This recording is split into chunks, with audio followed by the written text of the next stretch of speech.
আসসালামু আলাইকুম প্রিয় দর্শক, সকল কেমন আছেন? আশা করি ভালো আছেন। তুমি? আলহামদুলিল্লাহ।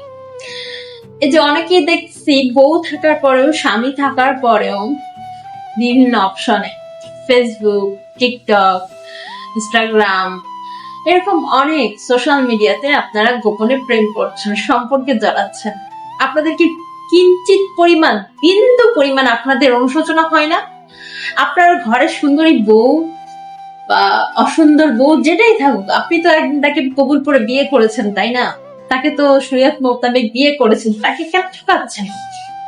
বা যে সমস্ত আপুরা ঘরে স্বামী থাকার পরেও অন্য পরপুরুষের সঙ্গে ফোনে সময় দিচ্ছেন, স্বামী অফিসে আছে এরকম সময়ে সময় দিচ্ছেন, অন্য পরপুরুষের সঙ্গে আড্ডা মারতেছেন, ফোনে কথা বলতেছেন, এটা তো পরকীয়ার মধ্যে চলে যায়। জানেন আপনারা, স্বামী ব্যতীত, বউ ব্যতীত অন্য কারোর সাথে হেসে কথা বলাটাই কিন্তু পরকীয়ার একটা অংশ, এটা মনে রাখবেন।